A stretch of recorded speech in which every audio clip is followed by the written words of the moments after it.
Yo, what's up, guys? It's Ryan, and today we're just gonna be going through my track "Gone." Just came out yesterday. I think it was yesterday or the day before. So we're just gonna go through every part and just show you what I did. So the first thing that happens is this reverse right here. Let me change the buffer size because all the mixing plugins are going to destroy it at 64.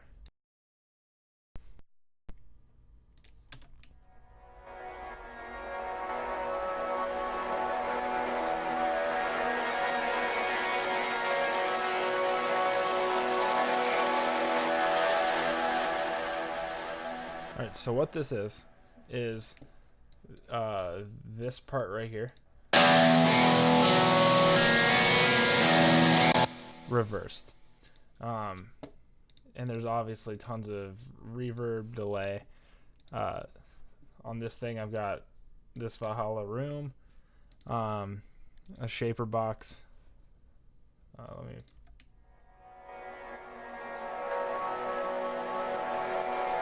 Which is giving it that kind of glitched, like warped sound.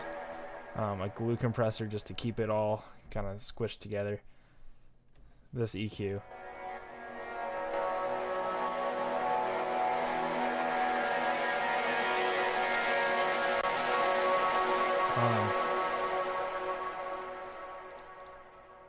It doesn't look like there's any automation or anything. And then I duplicated it.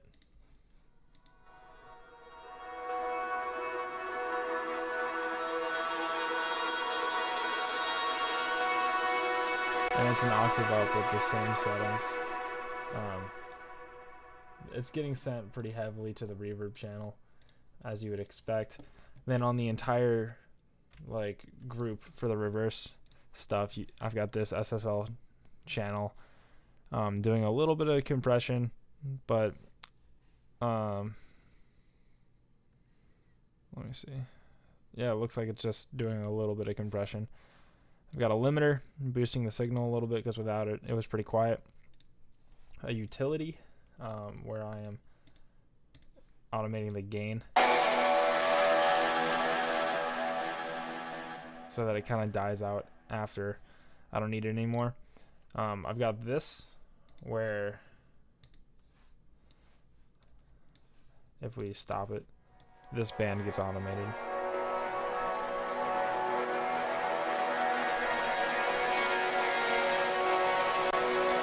And then this compressor right here, the threshold gets automated.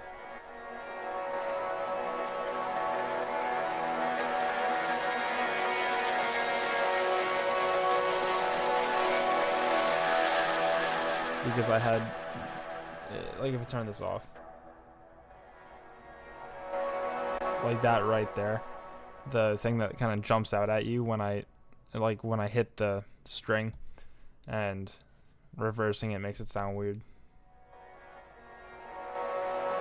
and kind of jump out at you. So I have a compressor there just to make sure it doesn't jump out.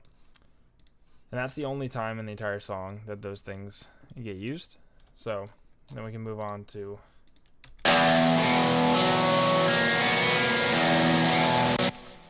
sorry, just making sure I'm recording. These rhythm parts. So I've got this EQ.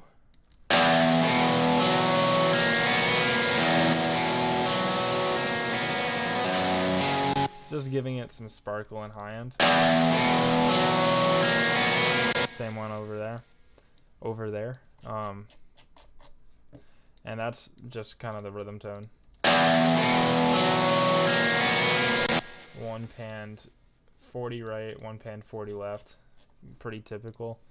Then I've got this lead part right here.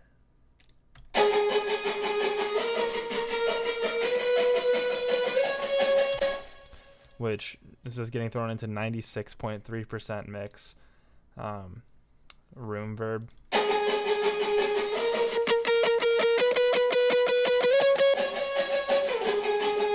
And then this EQ just to kind of make room for everything else right there, and so that there's not a bunch of, it's just to kind of like contain it a little bit. And just for the signal chain for these tones is my Sir Classic Antique T, the only guitar I own, through basically a bunch of Strymon pedals into a Kemper. So take that as you will. I'm pretty sure I was using the 3rd power profile on this one. So yeah, I have this reverse crash, which is being sent to the reverb channel and has this sort of dip down there, or up there. I didn't want it as much, so I took a little bit of it away. The bass, I'll just go over the bass like group because everything only has volume associated with it, or like volume utility. It's only got utilities on each of the tracks. There's no special processing for any of them. So for the bass, I got this FabFilter Pro Q2 cutting off at 38 hertz.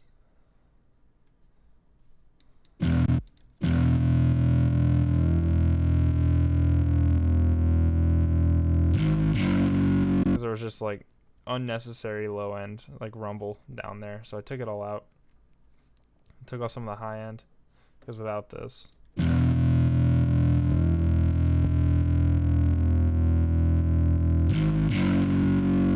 it had some like sizzling and hissing up there, and like there's plenty of things to fill that space. I don't need the bass too. I've got this virtual mix rack, which is just a compressor, working at 3 to 5 gain reduction.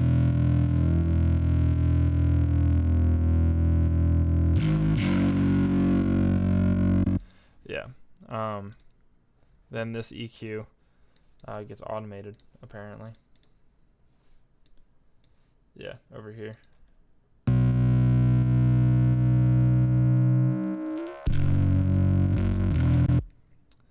Then this compressor, just to make sure the extra, like 2 dB that varies gets taken care of.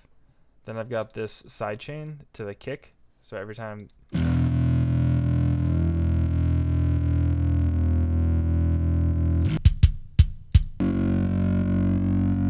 it's not doing a lot, but it's doing enough to be felt, and it cleans up the mix really nicely because the kick and bass are kind of really competing for the low end space down there.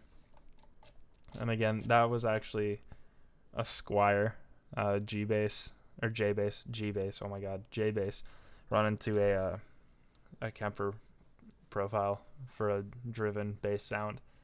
I have a way better bass now, but I was already done with this before like I got it, so didn't re-record. Then we go up here.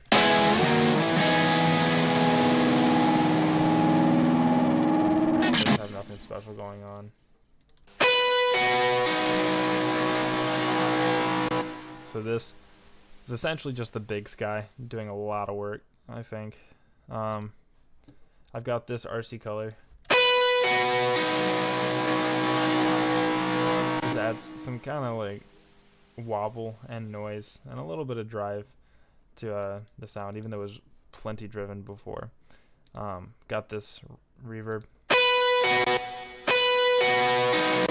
just to give it some stereo feel. I've got this shaper box that kicks in near the end right here, and it's just one of the presets for one of these. That's really it. I'll just go over all of the drums. I'll just go over all of the drums right now. Pick a spot where a lot of them get used. So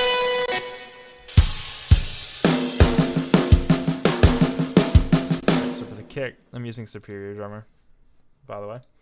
For the kick, I've got this virtual mix rack. It boosts the high end, boosts the low end a little bit. on the punchy setting because I wanted it more punchy. Then this kind of squashes it a little bit. Give it some drive with this virtual drive. Super subtle, like high-end harmonic stuff. Then this EQ, just giving it a little bit more low end. Just a little bit. Have the snare and the snare too. Or I'll just go one by one. Snare.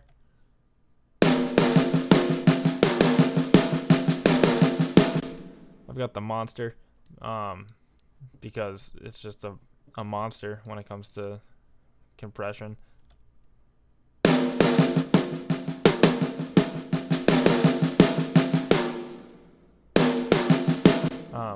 This for some drive as well.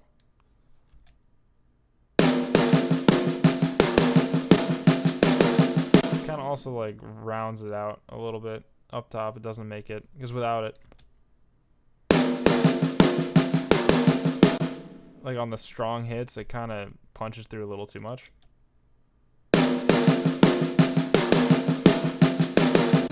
And then this for some reason takes care of that specific frequency very well.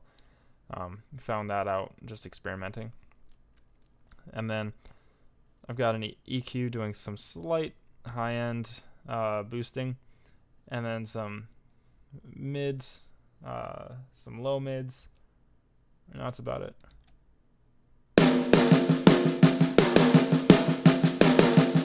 Super subtle. Then I have this trimmer boosting the volume just a little bit.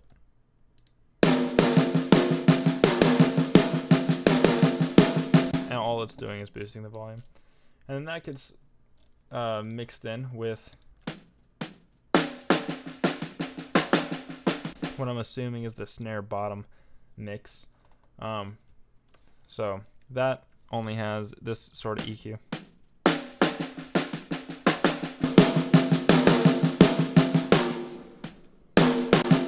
And then this compressor.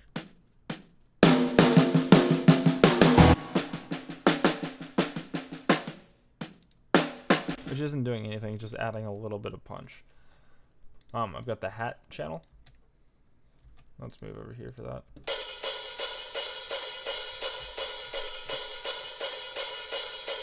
Which just has this virtual mix rack. The monster, of course. A high-end boost. A mid-high-end boost. A mid boost.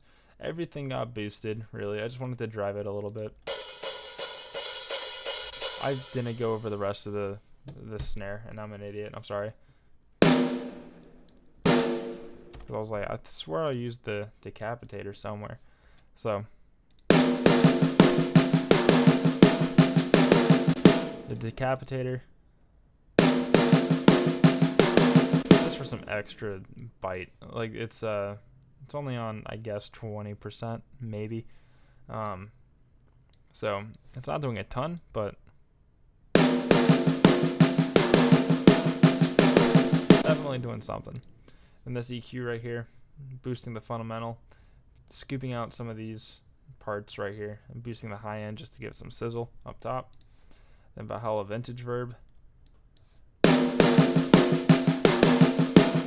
Give it some space, not too much though. Very delicately adding space. That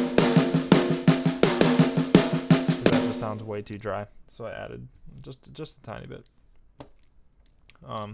Then a utility to boost the level. Back to the hat. We already went over it. Yeah, it's just a compressor and then an EQ. Getting sent to the reverb channel. Toms. Where do I use the toms?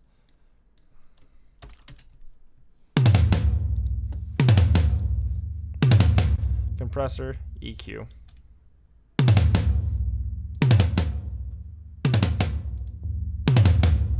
Just add some punch, add some boom to it. The room mic.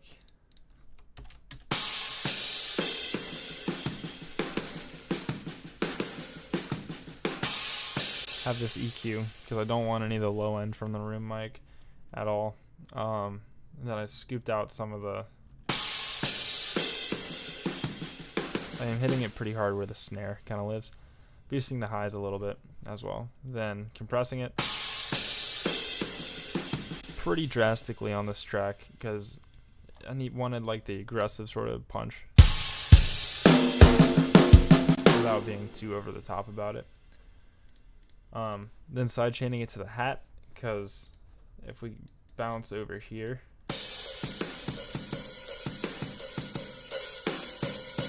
you can hear it's mainly hat, and I only want the hat and the hat signal, or a hat channel, so I compressed it, or side chained it to the hat, and that's about it. Room far.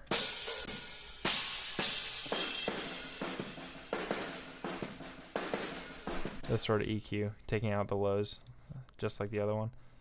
Compressor. And as you can see, the snare is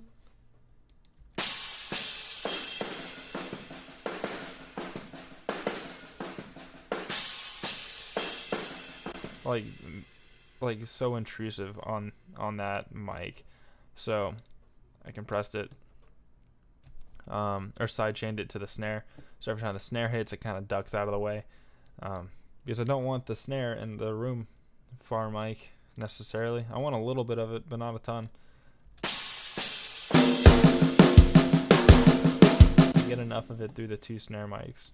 So yeah, then on the entire drum bus, have this virtual mix rack, giving it a little bit of saturation, some high-end excitement, some low-end thickening, and then this virtual mix bus, which adds a little bit of an analog characteristic, which, as everyone on the internet will tell you, is what you need to chase after, is making your high-quality digital stuff sound like not as perfect as it can be. Excuse me. And then I have this EQ. We're actually take out some of the high end. We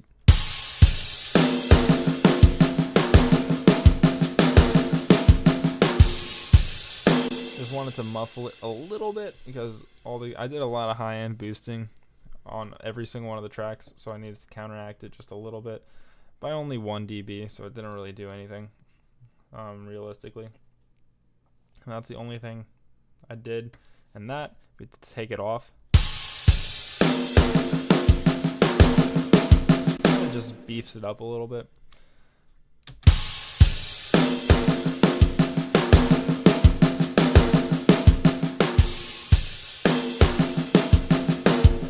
Pretty subtle. Have this EQ, which actually is doing nothing, so, but we have it. Then Isotope's Neutron.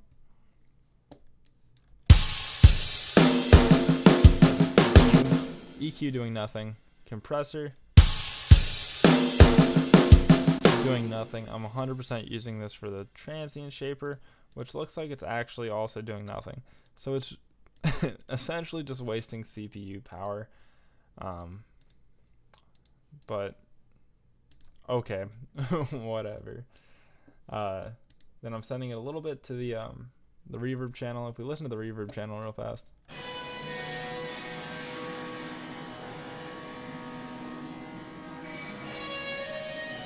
It's a lot of guitars, but you can kind of hear the drums back there, giving it a little bit of space. I like really tight sounding drums. I have the room mics. Let's give it some ambience, you know. But I like the tighter sounding drums where you can't really hear like the reverb and the echo on it, except for the snare. Snare is an exception. Also, I have it sent to this drum compression, which, as you can hear, is just like destroying transients, or rather is only transient. And I mix that in just slightly.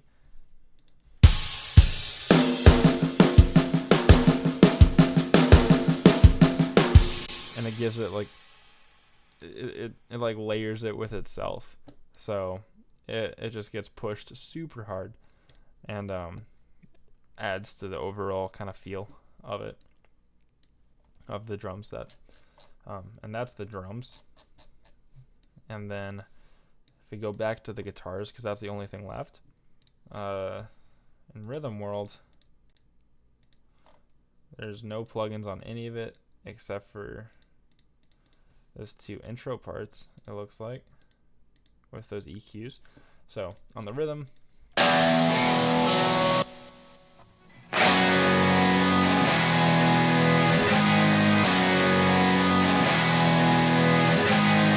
we've got 4 parts.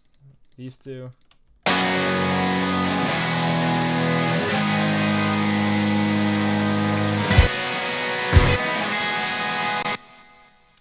Whoops. What? Alright. Which are just like super piercing chords, driven to like beyond repair. We have this. Super low power chords. I'm sure this is the same thing. 2 super low power chords playing the same chords, but obviously an octave or 2 lower. We move on over here. Same thing. There's kind of ascending chord stabs right there. Then the same thing right there. It's a pretty repetitive track, but it works. And then on the entire rhythm bus, all we have is this EQ. There's a ton of high end. You can hear it up there. So I just got rid of it.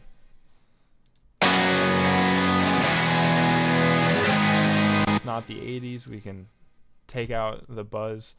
Cut some very specific spots right there that were getting in the way of stuff. Only by a little bit though. Well, 2 and 1 dB. Maybe the high end I was trying to get rid of. Boosted, and you can't even tell. Don't even worry about that boost. Somebody's calling me.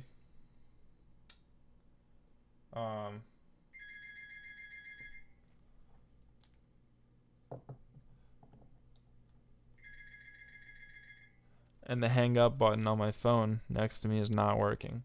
So we're just going to live with this for another 3 seconds. Because it's someone trying to sell me something. And if they knew who lived here, that it's a musician, a professional musician, they would know I can't afford it. Alright. So we have this lead part. We already went over that lead part. We have this lead part right here.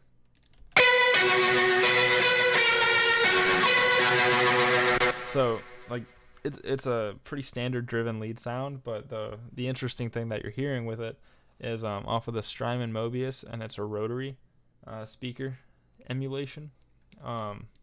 Super cool sound. It's one of my favorites, honestly. And so yeah, I just threw that on top of a pretty typical distorted reverb delay guitar sound, and then added some reverb to it to give it some stereo. Not a ton, only a 1.5 seconds decay. Did I go over all of them?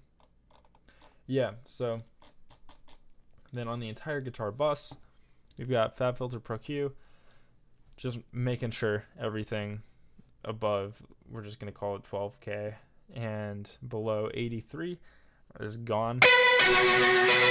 There wasn't a ton to begin with, but I just wanted to be super sure, because up there just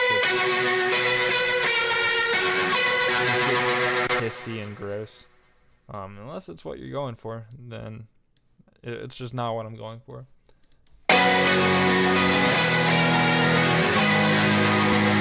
Just containing it, squishing it all together.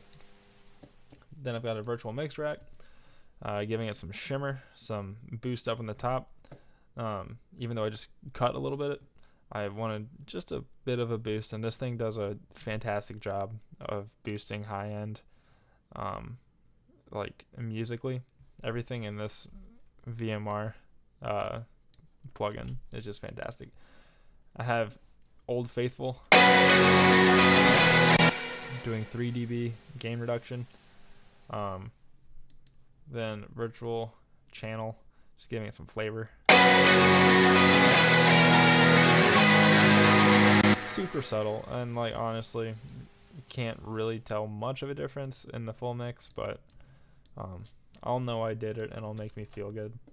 So if we go over the reverb channel is just this FabFilter Pro R with this sort of, this is the decay EQ, I guess, or the decay curve. And then this is the reverb's EQ. So if we solo that out, and then a full mix, it's just kind of like a pad sitting behind everything. Super subtle, super nice. Kind of fills it out just a little bit more. Have this delay.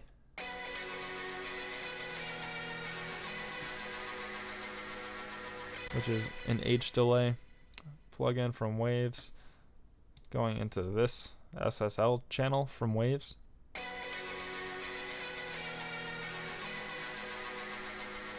And I don't even know if this is doing anything.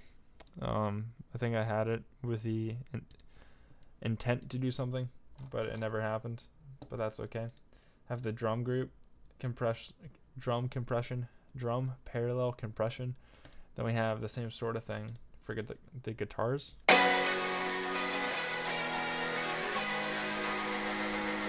We have the FG Bomber, which, from what I understand, destroys tone.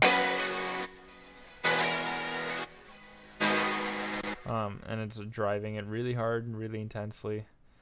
Got it set to the present thing, output all the way up. Then we have this EQ taking out some of the low end.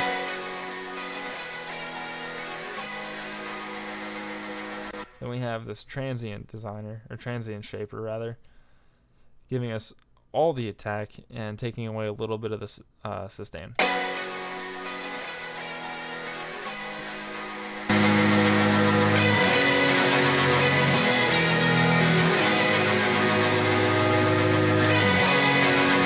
Gives the guitars a little bit of body, a little bit of thickness, and I thought it sounded good. So, and then on to the master. I've got a limiter so things don't get out of hand. I monitor and record very quietly. If you go look through all of the things, everything is turned down essentially. So I mixed and recorded and tracked at a super low volume, so I have a limiter there just in case. And it's not really doing anything at all. Because if you look at like the loudest part of the entire song, it's like not even hitting that high. But an ozone, and that's just a personal preference. Do whatever. Gain structure is important, but do whatever sounds good to you. So I've got this EQ, which on the side gets rid of the bass information only on the sides, because that gets like so messy so quick. So I just eliminated it. It's not boosting the highs just a little bit overall in the mids. Got this dynamic EQ, so when the mids get kind of congested, they get brought down.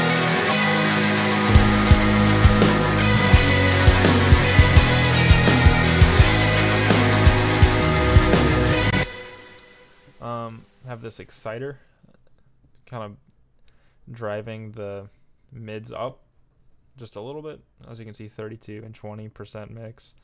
That's not doing a whole ton, but it's doing something.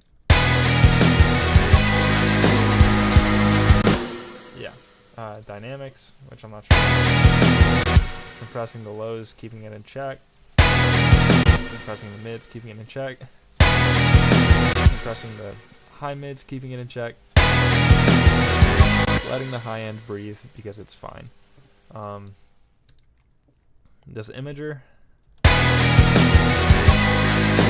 this feels kind of closed. Without it, it feels kind of closed, and kind of boxed in. But with the imager, it expands a little bit. and it feels really nice.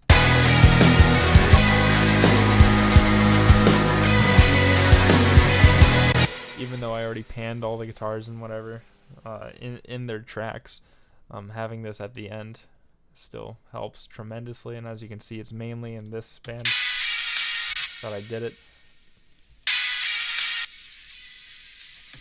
Kind of left the high ends alone, but I do keep the bass 100% in mono because I feel like that just helps with the mix tremendously. Keeps it all controlled in one spot. And the maximizer, IRC1.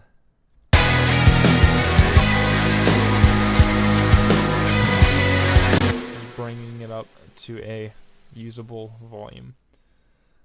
So, yeah, that's the breakdown of the track. This one was kind of tame compared to some of the other ones I'll do, because there's only like 5 guitar tracks, and the most it ever gets to is 4, compared to like the 17 in my like electronic tracks. But yeah, if you have any questions about anything, let me know. Also, just so to address it, this tonal balance control is supposed to like estimate what the frequency level should be.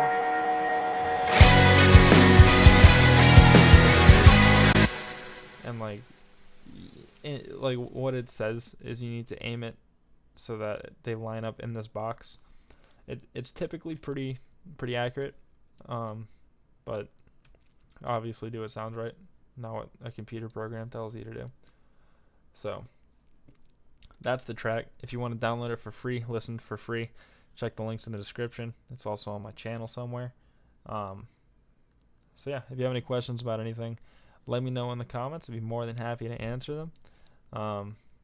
Like, comment, subscribe, and I'll see you in the next video. Bye.